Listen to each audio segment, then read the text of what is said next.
সম্মানিত সুপ্রিয় দর্শক শ্রোতা দেশ ও প্রবাস থেকে যারা এই মুহূর্তে আমাদের সাথে আছেন, ভিডিও দেখতেছেন অথবা শুনতেছেন, সবাইকে জানাই আন্তরিক প্রীতি ও শুভেচ্ছা।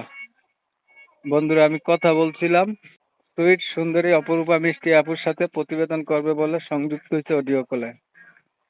কেন আসলো প্রতিবেদনে বিস্তারিত ভিডিওতে থাকবে, আপনারা অবশ্যই ভিডিওটা কন্টিনিউ করবেন। আসসালামু আলাইকুম। হ্যাঁ, ওয়ালাইকুম সালাম। আসসালামু আলাইকুম। ওয়ালাইকুম আসসালাম।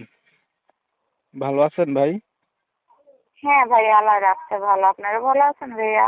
এই তো আলহামদুলিল্লাহ ভালো। এই যে আপনি প্রতিবেদনে আসলেন, কেন আসছিলেন?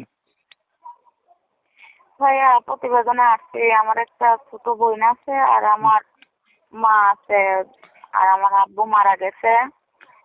তো যাই হোক, প্রতিবেদনে আসছি। ছোট একটা ভাইও আছে, ফ্যামিলিতে আমরা 3 জন, আমার বড় কোনো ভাইয়া নাই। তাই মানুষের বাসায় কাজ করি, আগে টেইলারি কাজ করতাম। তো আমার আব্বুর চিকিৎসার জন্য মেশিন বিক্রি করে ফেলাইছি। তখন আর কি মানুষের বাসা বাড়িতে কাজ করে সংসারে চালাই। আমার ভাই একটা মাদ্রাসায় পড়ে। হুম। এখন চাচ্ছেন কি? তখন চাচ্ছি ভাইয়া কোনো একটা বড় মনের মানুষ একটা যদি পাশে দাঁড়ায়, কিছু হেল্প সহযোগিতা করে। কারণ আমার বোনটা খুবই ছোট, তার বয়স হয়েছে 3 বছর।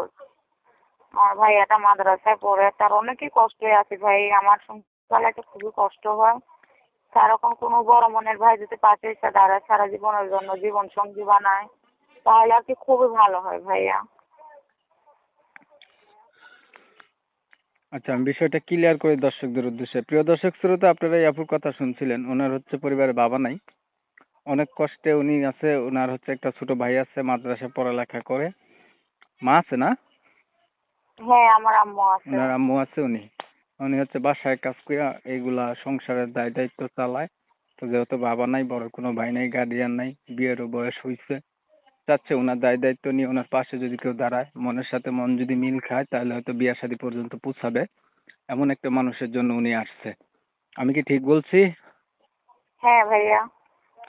তো আমি আন্তরিকভাবে দুঃখ প্রকাশ করছি। কমিউনিটি গাইডলাইনের কারণে ইউটিউব আপডেট দিছে, নিয়ম কানুন মানতে গিয়ে ওনার নাম এবং ঠিকানা স্টেট আপনাদের মাঝে নিতে পারতেছি না। আপনারা অবশ্যই ওনার কাছ থেকে পরবর্তীতে জেনে নেবেন। বাকি কিছু কথাবার্তা আলাপ করতেছি আর কি। তো এই যে আপনি মনের মানুষ চাইতেছেন যে আপনার পাশে থাকবে, দায়িত্ব নেবে, ধরেন এমন থাকলো, দায়িত্ব নিল, দাঁড়াইলো, এখন মানুষের বয়স হচ্ছে বেশি হইলো, এর পাশে বিবাহিত হইলো, অথবা দেখতে কালো হইলো, এগুলা বিষয়ে কিছু আসেনি বলার? শুনেন ভাইয়া, তার যদি বয়স বেশি হয় তাহলে আমার কোনো আপত্তি নেই, সে যেমনই হোক না কেন। কারণ মানুষে নাহলে দূর কথা বলবে, মানুষের কথা আমাদের চাচ্ছে যাবে না। কারণ এই যে কত না খেয়ে থাকি, কেউ তো বলে নাই যে ধরো কটা ভাত নিয়ে তোমরা চলো, এই 100 টাকা নিয়ে তোমরা চলো। তাহলে মানুষের কথা আমার কি হবে ভাইয়া? মানুষটা যেমনই হোক না কেন, আমার কোনো আপত্তি নেই। আচ্ছা, যেমন বয়সী হোক, এটা কোনো আপনার আপত্তি নাই। আচ্ছা, আপনি পড়াশোনা হ্যাঁ, করছেন? কোনো আপত্তি নেই। হ্যাঁ ভাইয়া, আমি পড়ালেখা করছি, ক্লাস 6 করছি, পড়ালেখা করতে পারি নাই। আচ্ছা, ভালো। কোরআন শরীফ পড়তে পারেন? আলহামদুলিল্লাহ। নামাজ পড়া হয়? হ্যাঁ, মাঝে মাঝে হয় ভাই, যখন সময় পারি। বাসা বাড়ির কাজ তো ভাই ঠিক মতো সময় পাই না। সময় আপনার করে নিতে হবে, নামাজের কোনো অজুহাত নাই, বুঝছেন? হ্যাঁ ভাই, এইটাই চাইতেছি যে কোনো ভাই যদি সেরকম এসে দাঁড়ায় পাশে, যে তার দ্বারা যাতে 5 ওয়াক্ত ঠিক মতো নামাজ পড়তে পারে, না না, এইটা ভুল, এইটা একদম ভুল। কারো দ্বারাই আপনি পড়তে পারবেন না, আপনার দ্বারাই আপনি পড়তে পারবেন, বুঝছেন? সেটা তো আছে ভাইয়া, চেষ্টা তো করি, কিন্তু হচ্ছে না ভাইয়া। কাজে তখনই পারি করি। পড়তে হবে। আর নামাজের মধ্যে তো কাজ তো আর মিথ্যা কথা বলতে পারে না। হ্যাঁ, ঠিক আছে, ধন্যবাদ আপনাকে। দেখতে দেখতে আমিও ভিডিওর শেষ প্রান্তে চলে আসছি। আর কিছু বলবেন? না ভাইয়া, আমার আর কিছু বলার নাই। প্রিয় দর্শক শ্রোতা, এই আপুটি কেন আসছে প্রতিবেদনে সেটা অলরেডি আপনারা জেনে গেছেন। এখন হচ্ছে জানার পরে যদি ভালো লেগে থাকে, তাহলে ওনার জন্য একটা লাইক দিবেন, একটা শেয়ার দিবেন, ইমো মেসেঞ্জারে ছড়াই দিবেন, আপনাদের মতামতগুলো কমেন্টে জানাই দিবেন। চ্যানেল যদি ভালো লাগে সরাসরি সাবস্ক্রাইব করে রাখবেন।